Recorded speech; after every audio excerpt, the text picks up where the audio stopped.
Ako po si Roldan, na tubong Dumaguete. At ang ibabahagi ko pong kwento sa inyo ay nahahati sa dalawang bahagi at ang unang bahagi po ay tumatalakay sa aking tunay na karanasan. Noong imbitahan ako ng dalagang inirereto sa akin ng tatay ko na buhat sa baryo ng Dumaguete.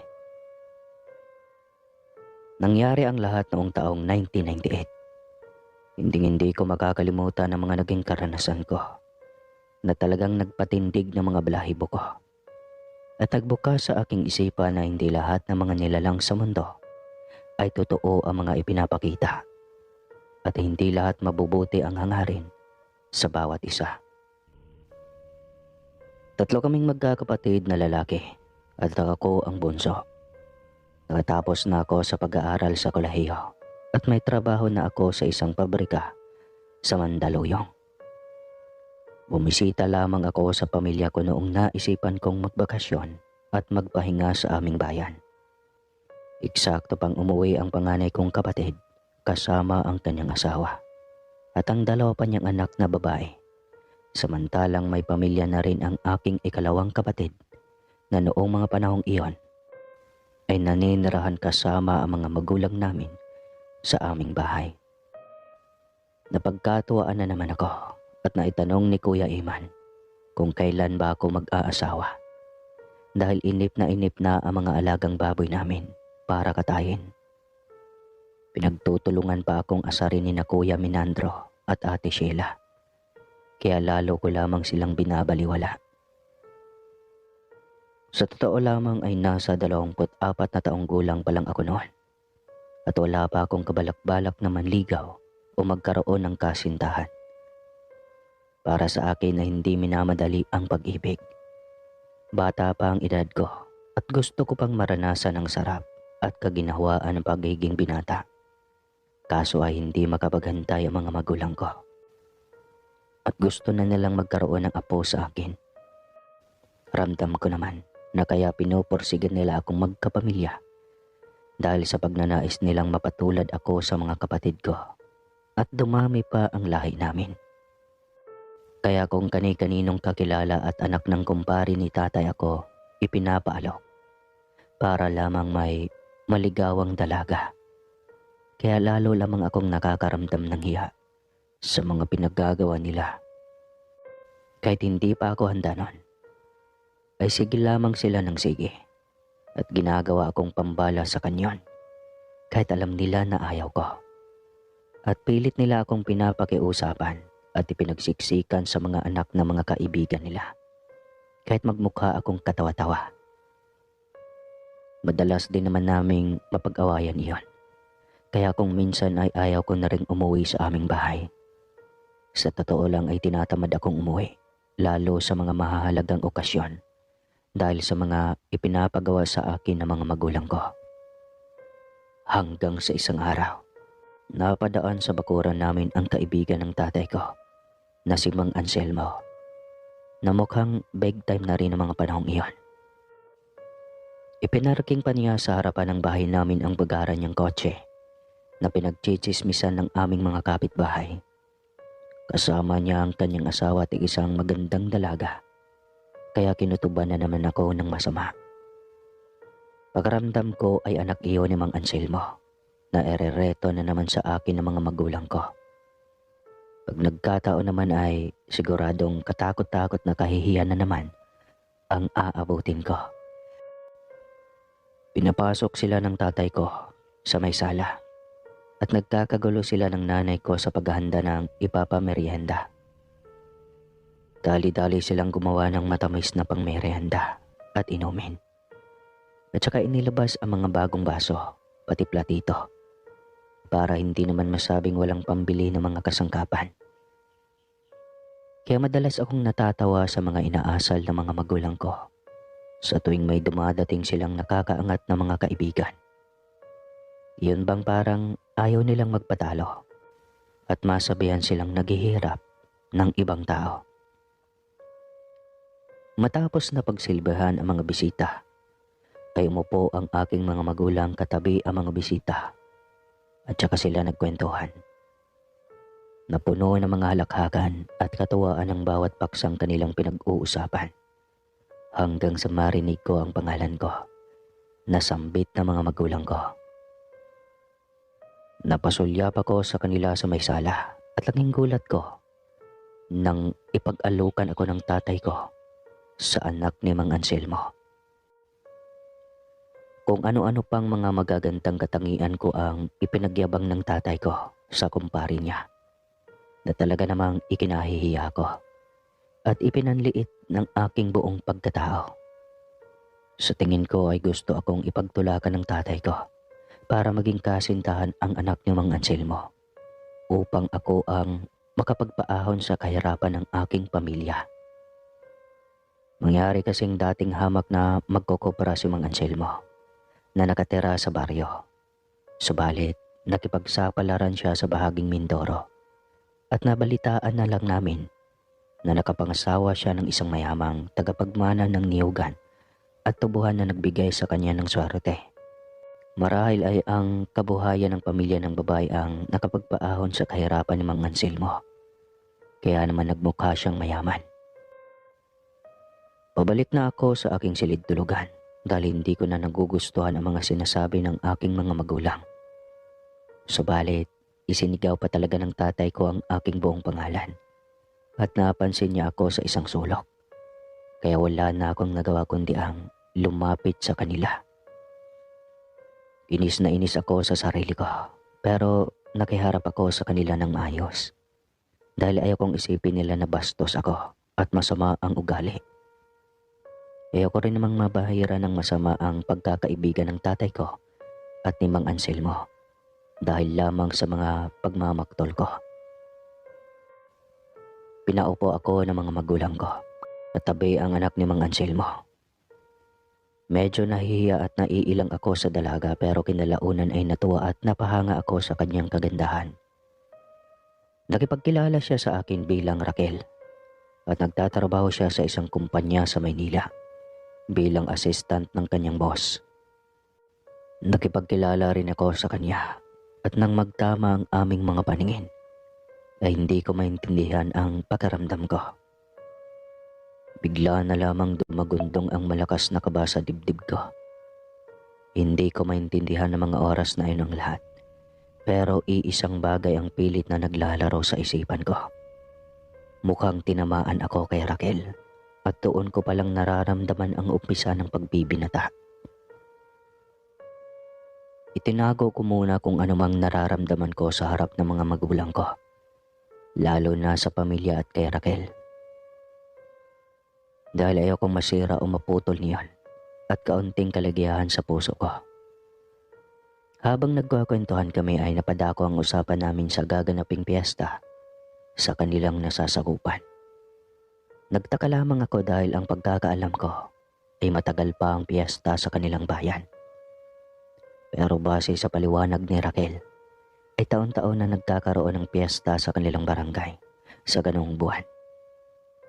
Nagulat din ang mga magulang ko dahil wala sa bokabularyo nila na may ganon palang ipinagdiriwang sa kanilang barangay. Pero wala naman silang kagatol-gatol na tinanggap ang paanyaya. Lalo't pat pinangunahan na naman nila ako na makakarating ako sa araw ng piyesta at aakyat ako ng ligaw kay Raquel. Hindi na ako nakabalag dahil masayang-masaya si Raquel pati ang pamilya niya. Wala na akong lakas para sumalungat dahil mukhang pinagplanuhan na nga ng aking mga magulang lahat ng mangyayari. At halatang-halata na gusto nila si Raquel para sa akin. Lumipas ang ilang minuto at inabot na sila ng takip silim sa aming bahay. Nagpaalam sila sa amin at baka gabihin sila sa pag-uwi. Inihatid namin sila sa bakuran at doon ay nakita ko ang magarang kotse ni Mang Anselmo. Talaga nga palang maasenso na ang buhay nila. Abot langit ang pasasalamat at pamamaalam sa kanila ng mga magulang ko. Kaso pagbalik namin ng bahay ay kinausap ko sila ng masinsinan. Inay, ano po bang gusto talaga ninyong mangyari? Halos ipagtulakan niyo ako sa anak ni Mang Anselmo. Ni hindi niyo man lang ako tinanong. Kung may balak akong ligawan o may paghanga ako kay Raquel, basta na lamang ninyo akong didiktahan na manligaw. Lumapit sa akin ang nanay ko at inalo ako. Anak, wala namang masama doon. At saka para din naman sa kabutihan mo ang ginagawa namin ng tatay mo. Sumabat ang tatay ko sa usapan at mukhang hindi ako mananalo sa pagkikipagdebate sa kanya. Anak, alam mong hindi ka na bumabata at saka mapagkakatiwalaan ko si Anselmo. Para ko na siyang kapatid. Kaya nakakasigurado ako na maayos at matinong babae si Raquel. Hindi mo na kailangan pa maghanap ng iba. Mabuti nga at siya ang pinaliligawan namin sa iyo. Alam naming magiging panatag ang kalooban namin kapag siya ang nakatuluyan mo. Niyakap ako ng nanay ko, kaya minabuti ko na lamang tumahimik dahil nakakatiyak ako na hindi ako mananalo sa pagsuway ko sa kanila. Sa sumunod na araw ay kinakantsawan ako ng mga kapatid ko, pati hipag ko, maliban lamang kay Kuya Iman, na mukhang hindi boto kay Raquel dahil may masama siyang naaamoy sa pamilya nito. Dumako ang hapon at pasimple kaming nag-usap sa may gilid ng bakuran ng aming bahay, kung saan walang ibang nakakapansin at nakakarinig sa aming usapan. Sinimula ni Kuya Iman ang aming talakayan, pero bago ang lahat ay nagpagawala siya ng buntong hininga. Bunso, huwag kang maniniwala sa kasibihang sa kakapili ay bungi ang mapipili mo. Hindi totoo yon. At depende lamang sa iyo kung kumpleto ang bahagi ng katawan ng magugustuhan mong babae.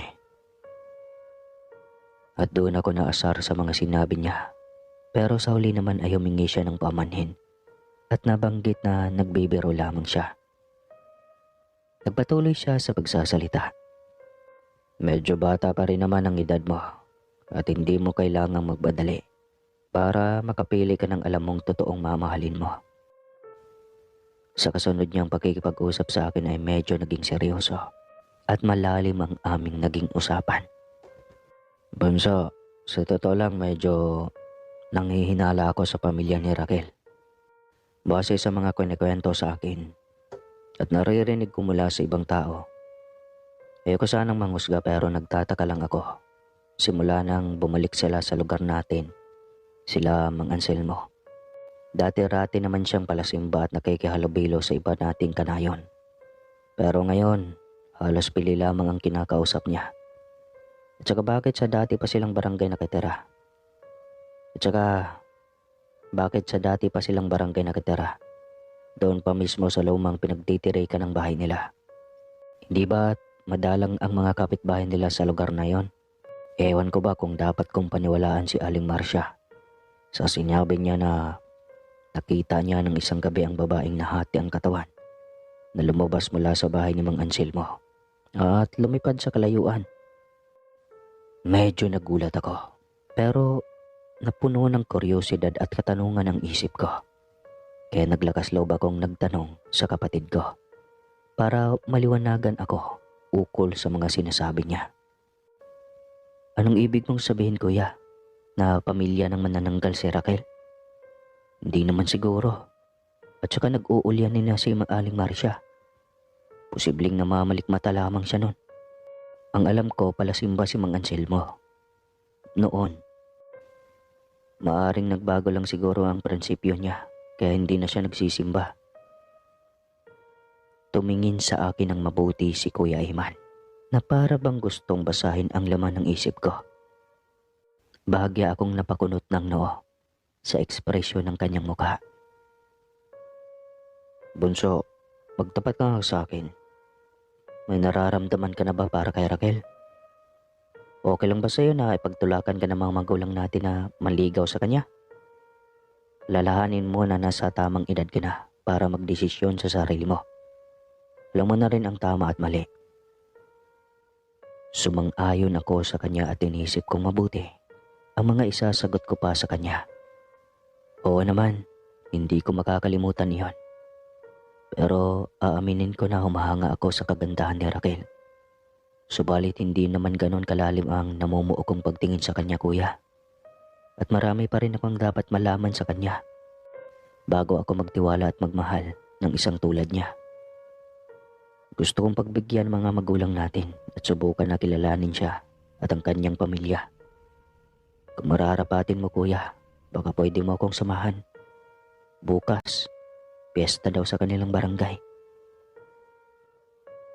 Biglang napahalakhak si Kuya Iman na para bang ginagawang biro ang mga sinasabi ko sa kanya.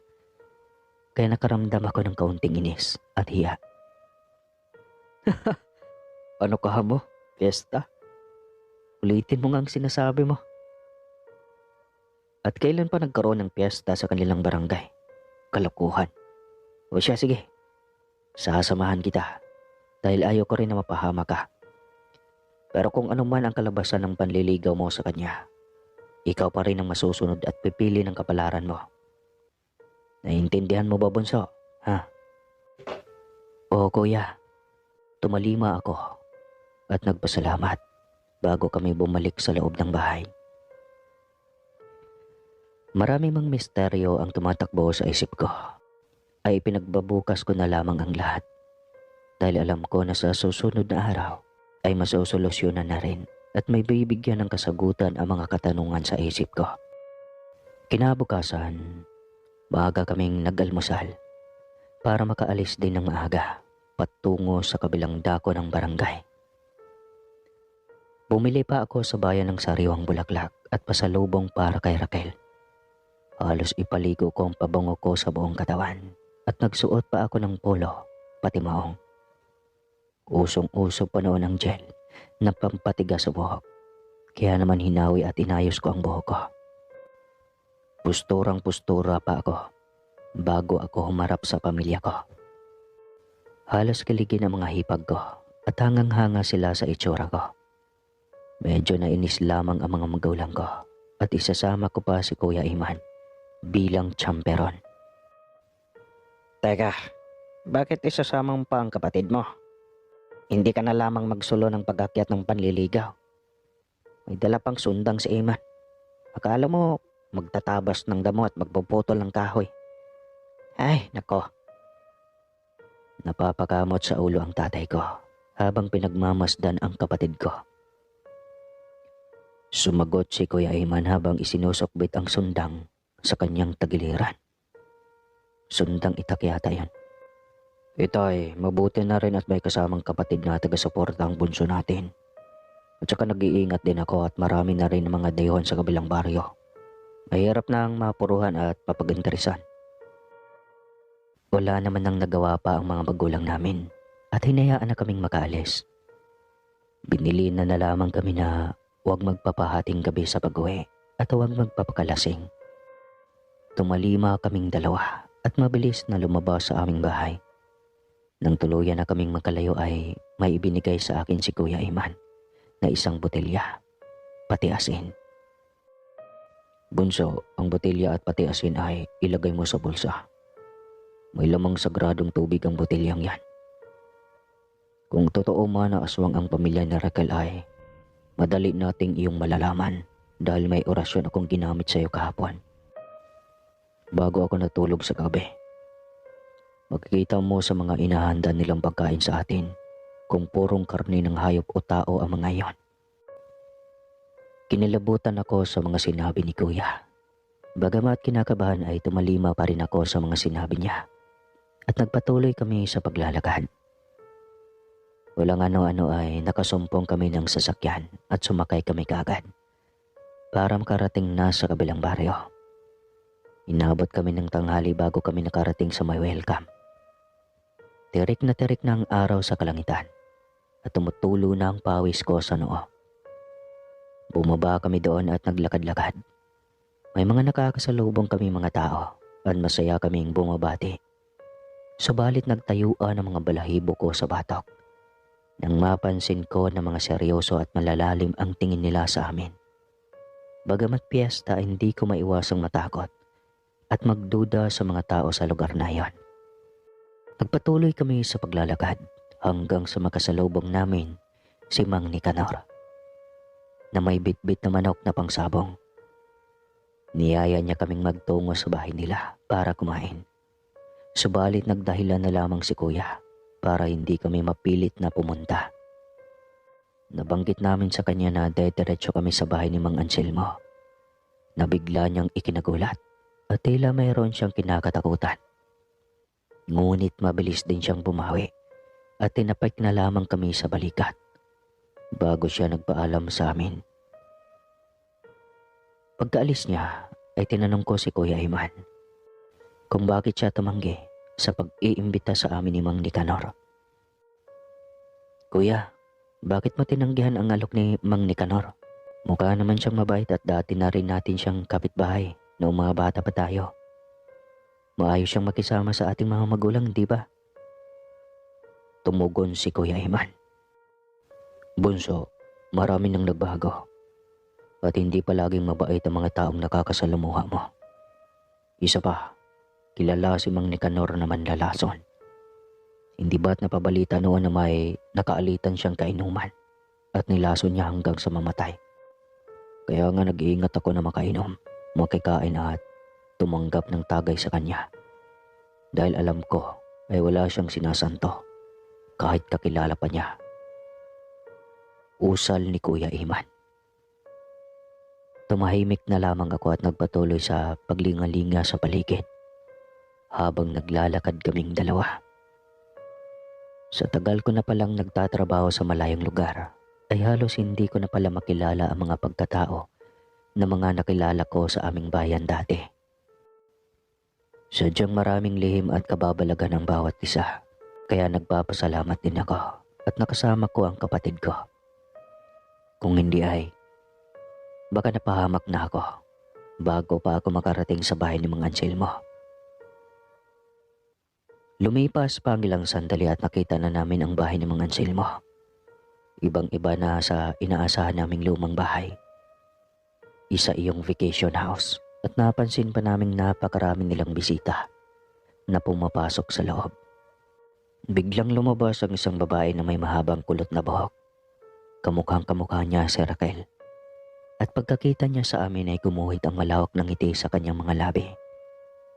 Tinawag niya kami at dali-daling pinapasok sa loob ng bahay. Inabutan namin ang napakaraming bisitang nakahilera sa iba't ibang sulok ng bahay. Kumakain sila at sumalubong pa sa amin ang napakalansang amoy. Yun bang naglaho ang lansa ng sariwang isda at bulok at panis na karne. Iniisip ko na lang na baka naglilinis ng isda sa may kusina. Kaya tiniis ko na lang ang amoy kaysa magtakip ako ng ilong. Kasi nakaka-insulto naman iyon. Ilang minuto pa ay lumitaw sa harapan namin si Mang Anselmo, pati ang asawa niya. At ang mga anak na abot langit ang ngiti sa aming magkapatid habang kumikislap ang mga mata sa tuwa. Nasulyapan ko na karamihan sa mga bisita ay mahahaba ang buhok. Medyo mga mistiso at mistisa. Magkakahawig, pati na rin mga hugis ng muka. Kaya naisip ko na posibleng magkakamag-anak sila. Hindi nga ako nagkamali. Halos kalahati pala ng mga bisita ay kapamilya nila. Lumapit sa amin si Raquel at binigay ko sa kanya ang mga bulaklak, pati na rin ang regalo kong chocolate. Kinilig ang kanyang dalawang kapatid na sina Isidra at Lucrecia, na mukhang botong-boto sila sa akin. Kaso bahagya akong napaatras nang maamoy ko ang hininga ni Raquel habang nagpapasalamat sa akin. Hindi ko malaman pero napakabaho ng hininga niya na para bang tubugan ng kalabaw. Hindi ko naman ipinapalata ang pagkadismaya ko at ayaw ko siyang mapahiya. Kaso talagang pinipigil ko na lamang na huwag masuka, lalo at kaharap ko ang mga magulang niya. Napatingin sa akin si Kuya Iman at mukhang nahuhulaan na niya kung anuman ang nasa isip ko. Magsasalita na sana siya, subalit na alintana ang lahat ng maanyayahan kami ng mga magulang ni Raquel sa pagkainan. Katabi ang ibang mga bisita. Nagpakita naman kaming magkapatid ng paggalang at pagiging magiliw. Kaya naman umupo kami kasama ang iba pang mga bisita. Subalit nakaramdam ako ng kakaibang panlalamig na may halong tensyon dahil sa kakaiba nilang pagtingin sa aming magkapatid. Ngumiti ako sa kanila subalit ngumisi ang isa sa kanila. Tapanay ang paglantak sa isang tipak na karne. Napalunok ako at hindi ko mapigilang bumigat ang pakiramdam. Hindi ako komportable sa kinaupuan ko. Pero wala akong magawa dahil nakamasid sa amin si Raquel, pati ang kanyang mga magulang sa di kalayuan. Sumando kami ng kanin, pati mga putahe na mukhang katakam-takam. Meron pang nakahaing potsero at kare-kare. Tipong isusubo na sana ni Kuya Iman. Nang matitigan niya sa kanyang kutsara ang kanin, pati ang maliit na tipak ng karne. Hindi alintana ng ibang mga bisita kung ano man ang ginagawa namin, sapagkat abala sila sa pagkain. Humawak sa tiyan ang kapatid ko at tumayo. Pagkatapos ay itinanong kay Mang Anselmo ang banyo dahil tinatawag siya ng kalikasan. Pero bago pa siya dumiretso, ay pasimple niya akong kinindatan at sininyasan na maghintay sa kanyang pagbalik sa pagkainan. Kaya nananatili na lamang ako sa kinaupuan ko hanggang sa lumapit sa akin si Raquel at tinanong ako kung nagustuhan ko ang pagkain. Sumang-ayon ako sa kanya at pinuri ko pa siya nang malaman na isa siya sa nagluluto. Kahit pang totoo ay hindi ko pa talaga nalalasahan at naisusubo ang mga pagkain. Kaso ay nilagyan niya ako ng kaldereta sa plato at sinubukan akong pakainin. Kaya wala na akong ibang pagpipilian. Kinain ko ang ibinigay niyang putahe at doon ko nga napagtanto na masarap at malasa ang karne. Wala naman akong makitang kakaiba, subalit ang bagyang tumayo si Raquel at nagtungo siya sa kanyang mga magulang ay. Ganoon na lang ang kilabot ko nang matagpuan na naging putol-putol na bituka ng tao ang karne ng kaldereta. Nabitawan ko ang kubyertos dahilan para bumagsak sa sahig na naging daan upang mabulabog ang mga katabi ko sa lamesa. Pagharap nila sa akin ay namilog ang mga mata ko nang makita na nakatingin sa akin ng masama na para bang gusto nila akong kainin. Biglang lumapit sa akin si Kuya Iman at binulungan ako na huwag magpahalata sa mga ikinikilos ko. Hahanap siya ng tiyempo para makatakas kami sa bahay. Tumalima ako at eksaktong paglingon namin ay wala na ang mga magulang at kapatid ni Raquel. Pero nahabol namin ang tingin si Susana na dati kong kamag-aral. Palabas siya patungo sa may likod bahay, kasunod niya si Lucrecia. Pasimple namin silang sinundan ni Kuya Iman. Nakarating kami sa may likod bahay at walang katao-tao sa matalahib at bakanting espasyo. Hanggang sumapa ko ang tingin namin sa isang maliit na kubo na katabi mismo ng bahay. Doon namin nakitang pumasok sina Lucrecia at Susana. Sumunod kami pero pagtungo namin sa kubo ay sarado ang lahat ng pinto. Wala kaming makitang anumagdaang papasok sa loob ng bahay. Walang ano-ano ay sinitsitan ako ni Kuya Iman at nakasilip siya sa isang sewang. Lumapit ako sa kanya at sumilip na rin. Hindi ako makapaniwala sa aking mga nakita pero pawang katotohanan ang lahat ng iyon. Sa isang bakanting silid, matatagpuan sina Lucrecia at Raquel, Susana at Isidra na walang saplot ang pang-itaas na bahagi ng katawan. At tangi ang mahahaba at kulot nilang buhok ang tumatakip sa kanilang mga dibdib. Napahid silang lana sa kanilang mga baraso at kamay, partikular sa kanilang tiyan at bewang, habang bumibigkas ng dasal na hindi ko maunawaan. Palakas ng palakas ang kanilang tinig habang napapangiwi sila sa matinding sakit. Lumipas pa ang ilang sandali, unti-unting umihiwalay ang bewang nila sa kanilang katawan. Humahaba at tumutulis ang mga kuko. Tinubuan ang mga pakpak at tila nagiging mabagsik ang mga itsura. Nagkatinginan kami ni Kuya Iman at napagtanto naming mga manananggal silang magkakapatid at magpinsan. Naisip namin na baka hindi pangkaraniwang piyesta ang napuntahan namin, kundi piyesta ng mga manananggal. Nagulat pa kami nang makita namin na magkakasabay nilang iwinaksi ang kanilang mga pakpak. Bago tuluyang naputol ang kalahati ng kanilang katawan. Pumugaspas at bumulusok paitaas mula ulo at kalahating katawan sa ere. At nabutas nito ang bubong ng kubo. Hinabol namin ng 4 na manananggal. Subalit mabilis silang naglaho sa kalangitan. May naisip na ideya si Kuya Iman. Pinalak naming pumasok sa loob ng kubo. Subalit biglang lumitaw ang mga magulang ni Raquel sa aming harapan. At saan kayo pupunta? Hindi na kayo dapat pumunta sa lugar na ito para hindi na kayo napahamak. Pero sa ngayon ay kailangan na namin kayong mailigpit bago pa ninyo mapatay ang aming pamilya. Sayang. Magiging bahagi sana kayo ng aming pamilya. Subalit sinira ninyo ang lahat. Bungad ng ina ni Raquel. Bumunot ng sundang si Kuya Iman habang inilabas ko mula sa aking bulsa ang botelya. Binuksan ko ang takip at bago pa makalapit sa amin ang mag-asawa ay binuhusan ko sa mukha si Mang Anselmo, samantalang si Kuya Iman naman ay nakalmot sa braso ng ina ni Raquel. Pero sa isang kisap mata ay bigla na lamang naglaho ang kalmot nito na para bang isang mahika. Matapang niyang tinagpas ang ulo ng ina ni Raquel habang pinapanood ko namang nasusunog ang mukha ni Mang Anselmo. Umangil siya pagkakita niya sa sinapit ng kanyang asawa at inatake ako. Pero mabilis siyang sinunggaban ni Kuya Iman at pinagtataga sa dibdib at paraso. Pagkatapos ay sinaksak ng makailang beses sa tiyan bago nalagutan ang hininga. Napatulala ako sa aking nakitang gilas ni Kuya Iman. Hindi ko sukat akalaing napakalakas niya na makayanang talunin ang mga kampo ng kadiliman.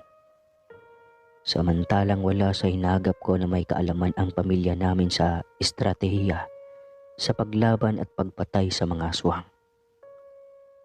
Hindi na rin kami nagpatumpik-tumpik pa at agad na kaming pumasok sa loob ng kubo kung saan natagpuan namin ng 4 na kalahating bewang hanggang paa ng katawan ng mga manananggal. Doon biglang tinangay lahat ng nararamdaman ko para kay Raquel. Parang namanhid ang sarili ko nang maalala ang imahe niya na naging manananggal.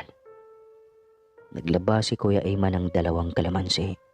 Hinati at pinatakan ang 4 na kalahating katawan.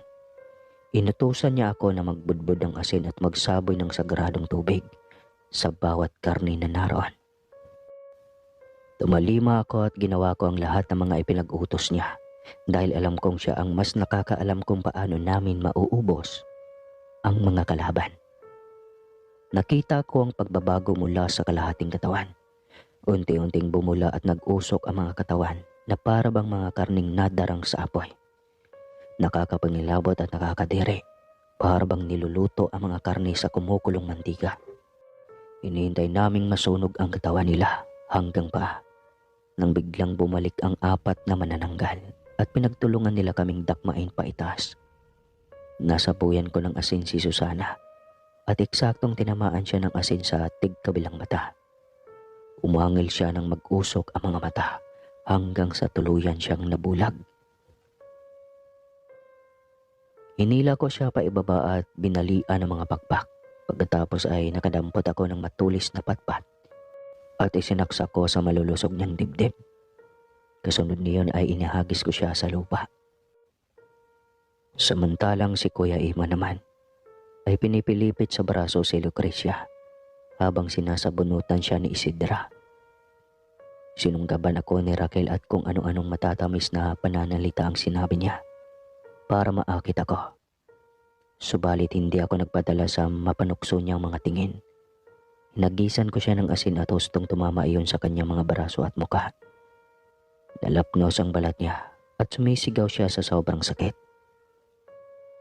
Nang makita niyang nasusunog ang kalahating katawan niya ay bumulusok siya pa ibaba. Subalit umarang ako sa harapan niya at iwinasiwas ko ang sagradong tubig. Sige, subukan mo pang lumapit. Wala ka nang magagawa para isalba ang katawan mo.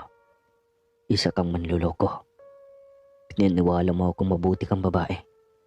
Narespeto ka ng mga magulang ko at boto sila para sa iyo. pero sinayang mo lang ang tiwala nila sa iyo. Hindi kita dapat mahalin. Nang gigigil ako sa sobrang inis.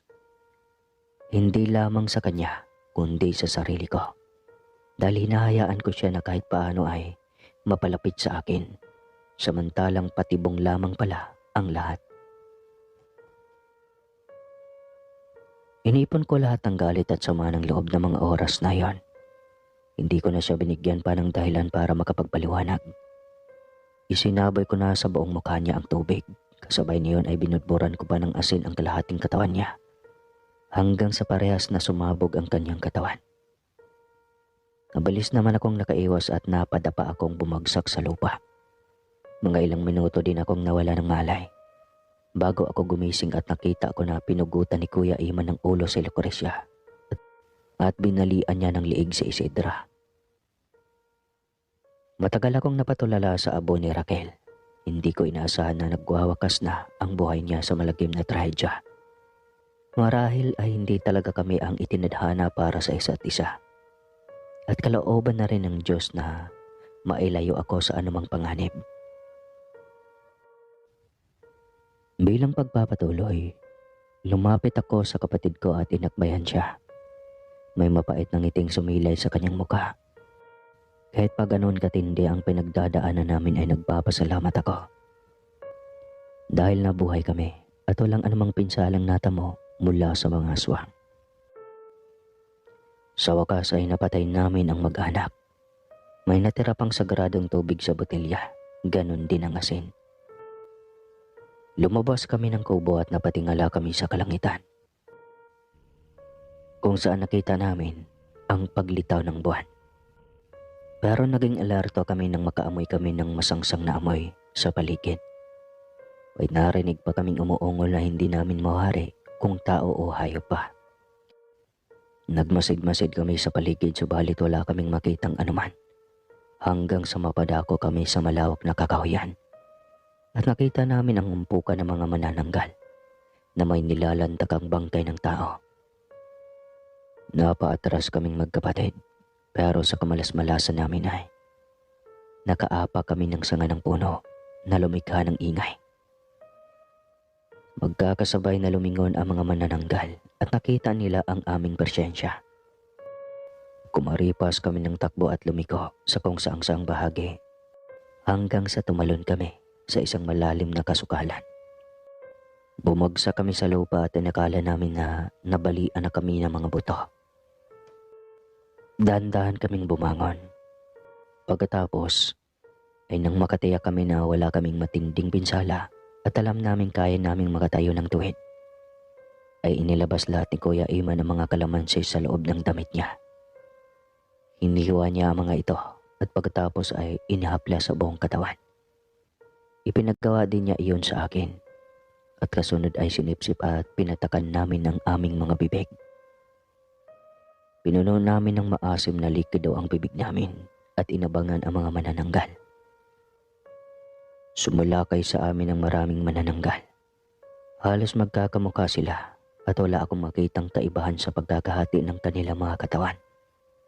Noong medyo malapit na sila sa amin ay binugahan namin sila sa muka at nagsipag-atrasan sila.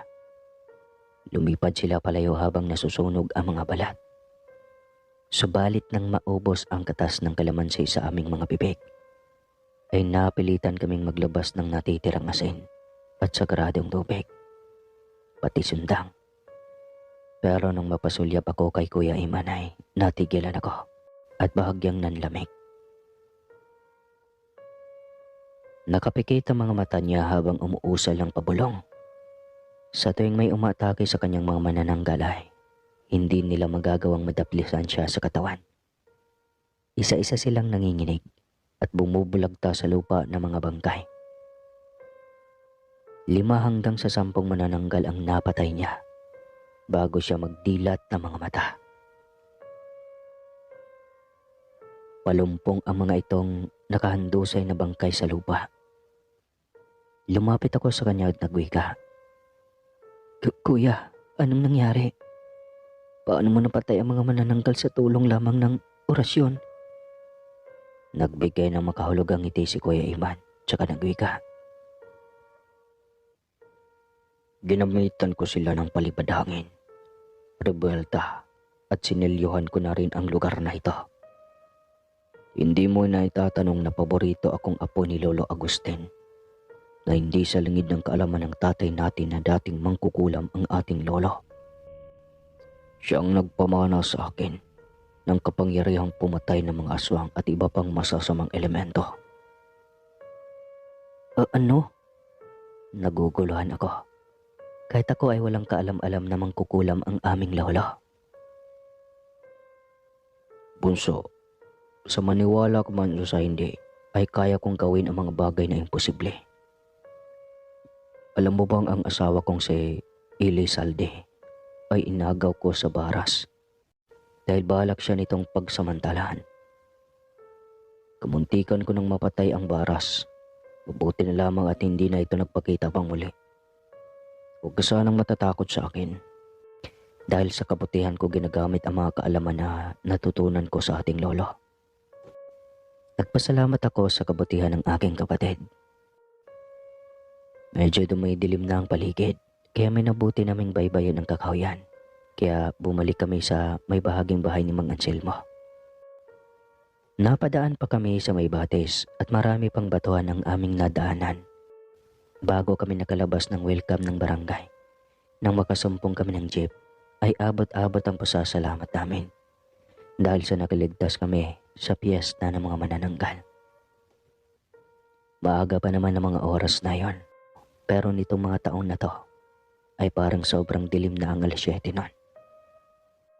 Pag-uwi namin ng bahay, maayos naming naipaliwanag ang aming naging karanasan. Ganoon na lamang ang pagsisisi at paghingi sa akin ng tawad ng aking mga magulang. Ibinulid pa nila ako sa kapahamakan at ibinugaw sa manananggal na hindi naisip na pwede naming ikamatay ni Kuya Iman ang pagpunta sa teritoryo ng angka ni Mang Anselmo. Subalit pinatawad ko pa rin sila dahil mga magulang ko sila at wala na rin akong magagawa dahil nasa huli talaga ang pagsisisi. Nabanggit nila na nagpasilaw sila sa kayamanan at nabulag sa matinding pagtitiwala sa kabaitan ng kaibigang si Mang Anselmo. Kaya hindi na nila inalala pa ang posible kong mararamdaman sa kanilang mga desisyon. Tinanggap ko ng maluwag iyon sa dibdib ko, kahit may kaunti akong inis sa mga magulang ko. Wala na akong dapat na isumbat sa kanila dahil nangyari na ang dapat mangyari at kinakailangan na naming magpatuloy sa buhay para makausad sa pang-araw-araw naming mga gawain. Hinayaan ko na lamang na lumipas ang masasamang alaala, alang-alang sa pagmamahal ko sa aking mga magulang. Sa sumunod na araw ay kumalat sa buong bayan na pugad ng mga manananggal ang barangay ni Mang Anselmo. At kahit kailan ay hinding-hindi na kami nakipagkakaibigan sa mga kamag-anak nila. Bumalik ako sa trabaho ko. Pinagbutihan ko at hindi nagtagal ay tumaas ang posisyon ko. At pagkalipas ng 1 taon ay nakilala ko si Luz Biminda na bago kong katrabaho. Naging magkasintahan kami at kinalaunan ay napangasawa ko siya. Dala ang matibay na pundasyon ng pag-ibig. Lumagay na rin ako sa tahimik at napanatag na ang kalooban ng mga magulang ko, lalo nang mabigyan ko sila ng 2 apo. Tunay nga pala, Sir Caspar, na hindi mo matitiyak ang kapalaran mo at walang magulang ang makakapagsabi na habang buhay magiging matino ang taong pinili nila para sa kanilang mga anak. Lahat ng tao ay nagbabago at hindi mo madidiktahan ang puso mo kung sino lamang ang nais itibok nito. Lumipas ang ilang taon at nagtungo kami ni Kuya Iman sa puntod ng aming lolo at lola.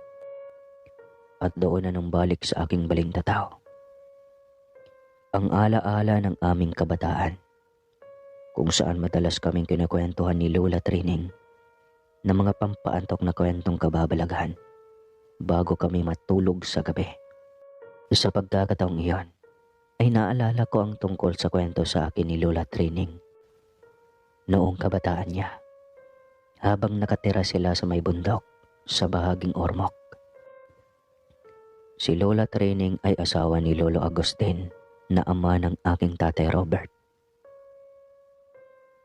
Matagal na rin naikwento sa aming magkakapatid ni Lola Training ang nangyari sa kanilang pamilya noong kabataan niya. Ang karanasan niya ang nagpatotoo na talagang may sariling kapiestang ipinagdiriwang ang mga aswang kahit saan man sila mapadako. Tandang-tanda pa niya noong nasa edad 10 taong gulang pa siya na magdesisyon ang kanyang ina na mangibang bansa. Namatay naman sa tuberculosis ang kanyang ama. Naiwan silang 3 magkakapatid sa pangangalaga ni Lola Esther na nakatira sa bundok. Patay na rin ang asawa ni Lola Esther dulot ng malubhang karamdaman. Kaya naman siya na ang tumulong sa ina ni Lola Trining na may taguyod silang magkakapatid. Panganay sa magkakapatid si Lolo Teo na nasa 12 taong gulang na mga panahong iyon. Pangalawa si Lola Trining at bunso si Lolo Pablo na nasa 8 taong gulang. Nagtsatsaga silang bumaba sa bundok at maglakad ng malayong kilometro para lamang makarating sa paaralan. Madalang pa kasi ang mga sasakyan noon at malalayo ang distansya ng simbahan, paaralan at palengke. Kaya madalas naglalakad ang mga tao. Batak sa pangangahoy si Lolo Teo pagkatapos siyang makauwi sa galing sa paaralan. Si Lola Training ang madalas niyang isinasama sa tuwing nangunguha ito ng kahoy na panggatong sa bundok. Samantalang si Lolo Pablo naman ay tumutulong sa kanilang lola na magluto ng mga kakanin na itinitinda nito sa bayan tuwing umaga. Noong una hindi sila natatakot kahit sa gubat sa bundok at hindi nila alintana kahit di baterya ang radyo at ilaw ang digasa ang kanilang liwanag tuwing gabi. Subalit dumating ang isang araw at tumagsa sa bundok ang maraming dayuhang nagtayo na mga kubo bilang tahanan. At ang lubos pa nilang ikinagulat ay ang paglitaw ng isang buong mag-anak na tumira sa di kalayuan. Ang ipinagtataka pa nila Lola Training at Lolo Teo ay madalas nilang nakikitang lumalabas ng bahay at tila may pinupuntahan ang buong mag-anak sa tuwing sumasapit ang takapsilim. Minsan pa ay nakasalubong ni na Lolo Pablo at ng ina ng kanyang nanay ang ilang kababaihang miyembro ng naturang pamilya. Binati sila ni Lolo Pablo subalit dire-diretso lamang silang naglakad na parabang walang narinig. Pero paglingon niya ay halos mapasigaw siya nang mapansing nanlilisik ang mga mata nito bago pa lumakad palayo sa kanila. Hanggang isang dapit hapon, habang papauwi sila Lola Training, Lolo Teo at Lolo Pablo papunta sa kanilang bahay.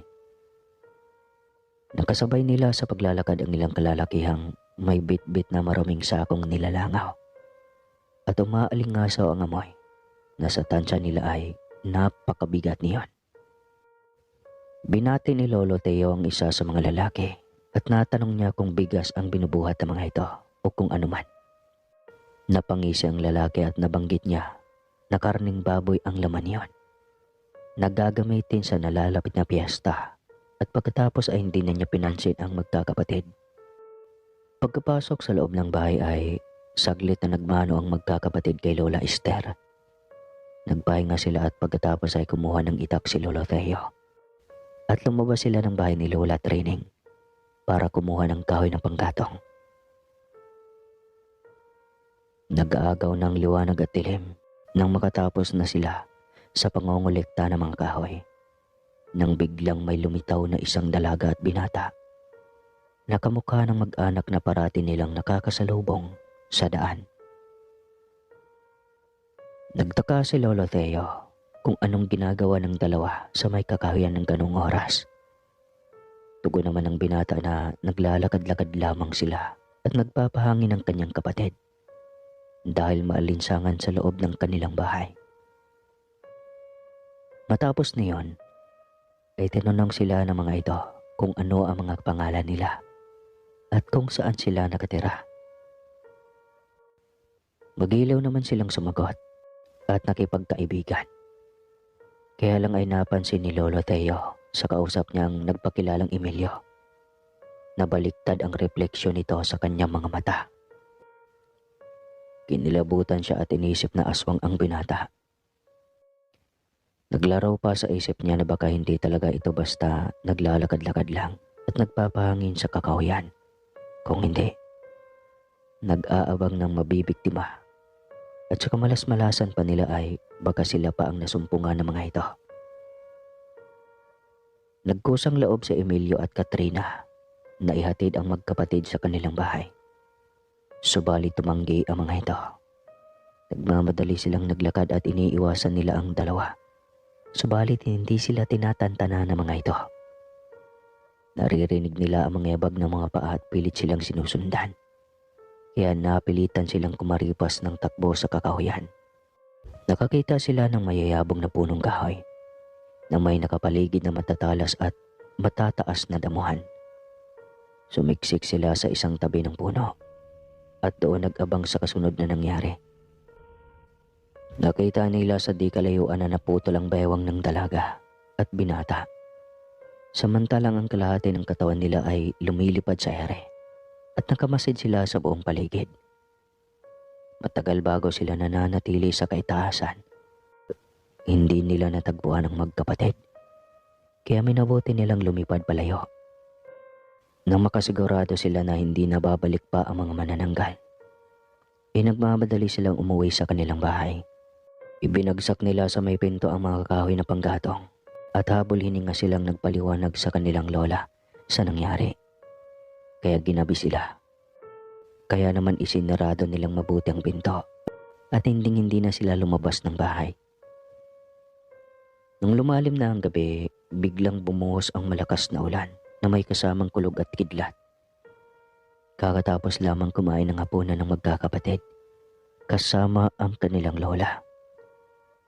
Nakikinig sila ng balita sa radyong de baterya nang biglang may dumadagong sa may bubungan.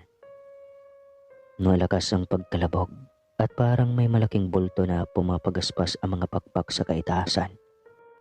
Kinabahan ang magkapatid. Nagyakap-yakap sila habang tahimik na nakatingala at nakatingin sa may bubong. Naglabas ng buntot pagi si Lola Esther at pinaghahampas ang bahaging bubong ng bahay. Inutusan niya ang kanyang mga apo na maghampas ng walis sa tingting. Matagal bago nila naitaboy ang mga kumakalampag na mga aswang sa bubong ng bahay. Sa pagtila ng ulan ay sumabay ang nakakabanging katahimikan. Nakahinga sila ng maluwag at magkakatabi silang natulog sa isang silid para mabantayan ang isa't isa. Kinabukasan, araw ng Sabado, ay nagulat si Lola Esther nang biglang may kumatok sa pinto. Malakas ang pagkatok sa pinto na parabang mga nagmamadali. Napatigil sa paglalaro ang magkakapatid at napako ang atensyon nila nang buksan ng kanilang lola ang pinto at umampad ang isang alin na may kasamang matipunong lalaki, pati isang matandang lalaki. Magkakawangis ang kanilang mga itsura, kaya hindi may pagkakailang magkakadugo sila. Nagpakilala sila bilang miyembro ng mag-anak na dayuhan buhat sa Masbate at inimbitahan nila ang maglolola na dumalo sa kanilang piyesta sa kanilang tahanan at karatig na magkakapitbahay sa may bundok. Simpleng salo-salo lamang iyon at gusto nilang makadapo ang pala ng iba pa nilang mga kapitbahay. Nagpasalamat naman si Lola Esther at inasahan ng mag-anak ang kanilang presensya bago tuluyang magpaalam. Ayaw pagdudahan ni Lola Esther na isa sa mga mag-anak ang aswang na kumalampag sa bubong ng bahay sa nagdaang gabi. Isa pa, maayos ang pagkikisama ng mga ito, kaya imposible na sila ang mga aswang. Lumipas ang tanghali, tinapos na muna nilang maglolola ang mga gawaing bahay bago naglinis ng katawan at nagpalit ng damit upang magtungo sa bahay ng buong mag-anak. Kaso pagkabungad pa lang nila sa bakuran ng bahay ng mga ito, ay nakita nila na may niluluto sa malaking kawa ang dalawang matipunong lalaki na hubad ang kalahating katawan Samantalang may nagsisipag-inuman sa may gilid at ang ikinatayo ng kanilang mga balahibo ay nang makita nila ang mga kababaihan na tigmak ng dugo habang nagsasayaw sa tabi ng apoy at may nilalantakan silang mga lamang loob. Kasabay niyon ay may ipinapahid silang mga langis sa kanilang tiyan, pababa sa bewang. Kinatubahan si Lola Esther na posibleng mga manananggal ang mga nakatira sa tumpok ng hilera ng kabahayan sa bundok. Hinila niya ang 3 magkakapatid para umalis. Subalit tinawag sila ng isa sa mga kalalakihan at tinutosang lumapit at makisaya sa kanilang piyesta. Subalit nagpatuloy si Lola Esther sa pagtakbo kasamang 3 magkakapatid. Sinundan sila ng mga manananggal, kaya naglabas si Lola Esther ng pulang posporo at ikiniskis upang magsilab. Pagkatapos ay inihagis niya sa direksyon ng mga manananggal. Hindi sila tumigil sa pagtakbo hanggang sa makarating sila sa kanilang bahay. Naglabas si Lola Esther katulong si Lolo Teo sa pagsusunog ng goma sa harap ng kanilang bahay. Pinagkaramdaman nila ang paligid. Wala silang naririnig na anumang pumapagaspas. Lumipas ang ilang minuto at sinilip ni Lola Esther sa labas ng bahay na malapit nang maubos ang goma. Ay umisip siya ng ibang paraan. Bago mag-alas 6 ay nagpausok si Lola Esther ng kamangyan na may kasamang pinitpit na bawang at may maliit na sanga na halamang makabuhay. Pinausukan nila ang loob at labas ng bahay para maitaboy ang mga manananggal. Mabuti na lamang at hindi mahangin sa labas ng bahay at hindi kaagad namatay ang usok na dala ng tuob. Tiniis ng magkakapatid ang nakakasulasok na amoy ng tuob para mailigtas sila sa mga manananggal sa paligid. Lumipas pa ang ilang sandali ay wala silang narinig na anumang pagkaluskos o ingay sa paligid ng bahay. Tiyak na hindi makalapit ang mga manananggal na gustong makapasok sa kanilang bahay. Alam ni Lola Esther na panandalian lamang ang epekto niyon, kung kaya't hinagisan niya katulong ang mga apo sa paglalagay ng asin sa buong kabahayan. Kasabay niyon ay naglagay sila ng bungkos ng bawang sa dingding at nakabaligtad na walay stingting sa may pinto. Inabot sila ng 10:00 ng gabi bago nakatulog ng mahimbing. Sa buong magdamag ay wala na silang naririnig na kaluskos dulot ng mga aswang. Kaya naman naging payapa ang kanilang mga diwa. Sa sumunod na araw ay nagawa nilang lumabas sa kanilang bahay at nagtungo sila sa simbahan para sumimba, magdasal at magpasalamat sa panibagong buhay na ipinagkaloob sa kanila ng Panginoon. Masayang masaya ang magkakapatid matapos na mabasbasa ng pare. Pagkabalik nila sa kanilang bahay ay nakasalubong nila sa daan ang isang matandang ale na may kasamang dalagitang anak. Nagpakilala sila bilang miyembro ng pamilya ng mga manananggal at humihingi sila ng paumanhin sa kanilang ginawang pambulabog at pagtatangka sa buhay ng maglolola. Medyo naalerto si Lola Esther kaya naman kinuha niya ang itak mula sa kusina, pero suminyas ang ali na kumalma si Lola Esther at gusto lamang naman niyang makipag-ayos at wala siyang masamang intensyon sa pagpunta nila. Hindi nila magawang makalapit sa mismong bahay dahil sa matinding epekto ng bawang at asin sa buong paligid nito. Nakiusap naman si Lola Esther na kung maaari ay huwag na silang gambalain ng mga ito kung ayaw nilang dumanak ng dugo. Inirespeto naman ng mag-ina ang kanyang pakiusap at nangako sila na hindi na makikipag-usap at lalayo na sila sa mga ito bago nagpaalam palayo sa bahay ni Lola Esther. Matapos ang 2 araw ay hindi na nakita pa ng maglola ang buong mag-anak ng mga manananggal sa bundok. Eksakto namang nagbalik bayan ang ina ng magkakapatid. Kinuha niya si Lola Esther pati ang magkakapatid at dinala niya sa Dumaguete at doon nagsimula ng panibagong buhay. Hindi na muling nag-abroad ang ina o yung lola namin sa tuhod at nagtrabaho siya sa isang opisina. Naigapang niya sa pag-aaral ang magkakapatid at nabigyan ng simpleng buhay sina Lola Esther. Hindi na rin nakapangasawa ng panibagong lalaki ang ina ng magkakapatid at nakontento na lamang siya sa pagmamahal at suporta ng kanyang mga anak. Bagamat namimiss nila ang bahay kubo sa Ormoc kung saan napuno ng masasayang alaala ang kanilang pamilya, ay hindi na nila nagawang bumalik dahil sa panganib na hatid ng mga aswang. Sadyang sumasapit ang panahon kung saan may taong mapagsamantala ang darating sa ating mga buhay para manira o pumatay sa atin. Kinakailangan lamang nating maging matapang, mapagsiyasat, mapanuri, at maging matibay ang kalooban upang mapaglabanan ang kanilang kasamaan. Dito po nagtatapos ang kwento ni Lola Trining at ng kanyang pamilya sa piling ng mga manananggal sa lugar na kanilang kinalakihan. Sana'y marami kayong aral na natutunan sa kanyang karanasan at sa karanasan ko mismo. Maraming salamat po sa pagbili ninyo, Ginoong Gaspar, sa tampok na kwento, at nagpapasalamat din po ako sa walang sawang suporta ng mga tagapakinig. Hanggang sa muli. Roldan po ang pinakagwapo sa Visayas.